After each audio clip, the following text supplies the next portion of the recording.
Olá, sou Deleuze Univelti com temas de liberalismo de direita. E o tema de hoje é dialética e os tipos de verdade. Bom, dialética, nós temos dois tipos de dialética, né?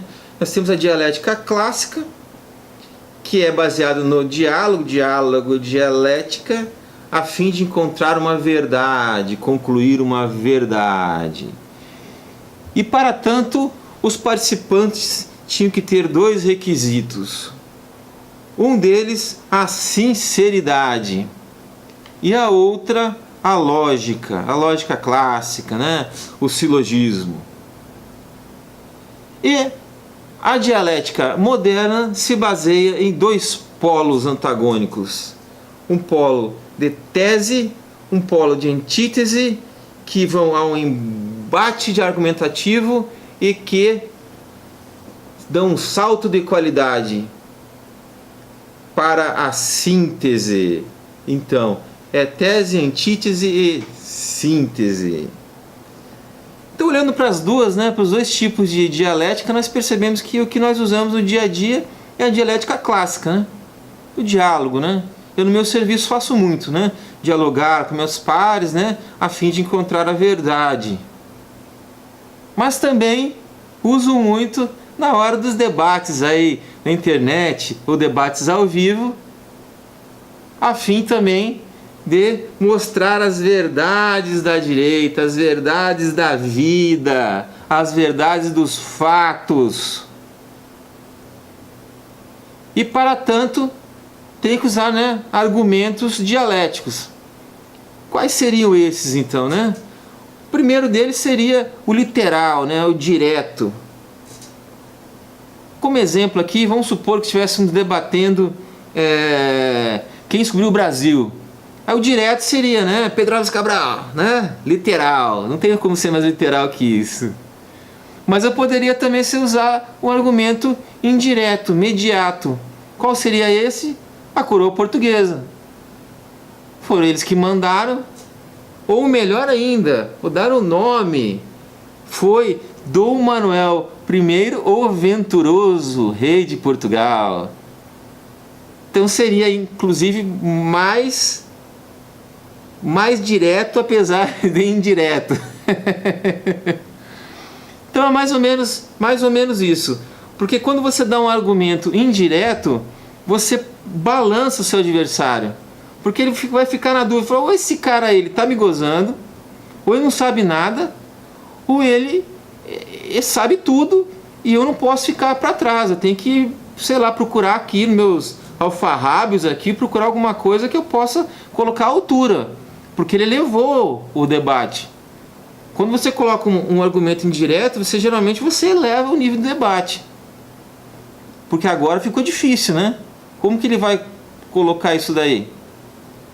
Outra possibilidade seria usar, né, o conhecimento dos especialistas. Seria mais ou menos um tipo de indireto, só que ainda mais especializado. Como, por exemplo, quando perguntam para qualquer um aí que estudou filosofia, mas quem que inventou, né? Quem que criou essa dialética clássica? Todo mundo vai falar, foi Sócrates pelas mãos, né, de Platão, que escreveu, né, sobre Sócrates. Só que na verdade não foi, né? Na verdade quem criou foi Zenão de Eleia. Só que você só vai saber isso se você procurar, né, aí realmente os especialistas. Mas por que então todo mundo fala, mesmo os especialistas vão escrever para você dizendo que foi Platão, Sócrates? Foi porque eles deram publicidade, né? Foram eles que escreveram, foi Platão que escreveu mais sobre o assunto. E quem era o personagem dele era Sócrates, que era seu mestre. Mas os próprios especialistas falam que Platão pegou lá as teorias de Zenão, cujo mestre era Parmênides, que era a teoria da imobilidade, e pegou a teoria de Heráclito, que era mais antigo ainda, que tinha criado também uma espécie de dialética que era pela mobilidade. E ele fez uma síntese dos dois. Então essa é a história deles. Veja que é uma história complexa, mas se você sabe, você acaba levando vantagem. Quando que você vai saber isso? Às vezes você sabe, às vezes não. Depende também do debate. Se for um debate tipo Facebook, demora um pouco, dá para você procurar aí, né, no Google e tal. Outro também, por exemplo, que para todo mundo é óbvio que você também leva vantagem, é quem criou a dialética moderna. Todo mundo vai falar Hegel. Só que não foi Hegel. Foi Fichte, o outro alemão que veio antes dele. Mas por que se fala então tanto sobre Hegel? É porque Hegel realmente fez um corpus, né, teórico gigante sobre esse assunto. E o outro não. Então acabou caindo nas mãos de Hegel. E isso que eu falei, essa teoria de antítese, tese e síntese, isso também quem inventou foram os especialistas. Eles nunca falaram isso, nenhum dos dois falou isso daí. O que Hegel costumava falar era abstrato, concreto e negativo para esses três polos, mas nunca falava tese e antítese. Então também se você sabe, como que você vai saber? Estou passando, né, os livros para vocês aí, já fiz uma série sobre escola austríaca, você vai ler, vai saber. E a coisa importante que eu sempre falo, também tem manuais. Às vezes você fala, mas eu vou ler o livro. Só que o manual, ele dá mais ou menos, como eu falei, o corpus mais ou menos do filósofo, do economista, ou de quem você estiver estudando, não com tanto detalhe, mas ele vai dar mais ou menos o total, para você saber mais ou menos também o que você tem que saber. Então eu acho sempre importante. Por exemplo, essa questão de Hegel. Eu tenho aqui, mais ou menos aqui, alguma coisa de Hegel. Esse aqui, ó, esse aqui fala sobre isso mesmo. Não fala sobre síntese, porque ele nunca falou mesmo. Mas ele fala sobre a dialética aqui. Esse aqui também fala um pouco, que é um livro de direito. Filosofia do direito. Também eu acabei lendo. Ele fala um pouco, porque ele fala muito sobre isso. Agora, também tenho, né, o que eu digo lá. Eu tenho os manuais, olha lá, o manual aqui. Manual do História da Filosofia Política.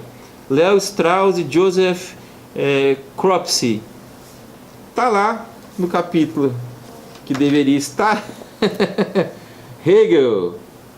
Então você vai lendo aqui, você vai ter mais ou menos uma ideia geral do que Hegel faz, o que Hegel pensou. Outra aqui que eu tive que ler lá na minha faculdade lá americana. De Oxford aqui, ó. The Rise of Modern Philosophy. Aí tá lá também Hegel. E por fim aqui que eu falo que eu gosto muito aqui, apesar de ser filosofia, ele tem sobre economista, assim, sobre tudo também. História da Filosofia. Tá lá também, ó. Hegel. E até com setinhas aqui, que setinhas é bom, né? Que setinhas certamente você vai aprender. Então é mais ou menos isso que eu queria dizer. Eu sei que parece assim meio intuitivo, mas são coisas que às vezes se você pensar, você vai fazer com mais afinco. Outra coisa que me perguntar também, mas Vanderlei, você está querendo passar aí falácias e então quer dizer que nós vamos descer ao nível deles lá e vamos começar a fazer falácias e tal. Não. Uma coisa boa de você aprender falácias primeiro, que você pode de repente usar em algum momento da sua vida. Não vou dizer que você nunca vai usar. E segundo, que você vai saber o que o inimigo pode te colocar na frente, que tipo de falácia ele pode usar. E quando você identifica uma falácia, eu também vou falar para vocês, identificou, agora vai agir assim, para desfazer essa falácia e jogar contra ele. Então você tem um contra-ataque. Quando você acha uma falácia, você tem um contra-ataque, o que é ótimo. Então é sempre bom você achar uma falácia. Usar a falácia é ruim, que se ele achar a sua falácia, ele vai usar um contra-ataque contra você. Porém, se você não tiver solução naquele momento, usa uma falácia e vê se ele se cai. Se colar também, ele começar a te xingar, acabou, né? Acabou o papo, porque quando a pessoa começa a te xingar, porque acabou o assunto. Tá certo, pessoal? Então é mais ou menos isso, ó.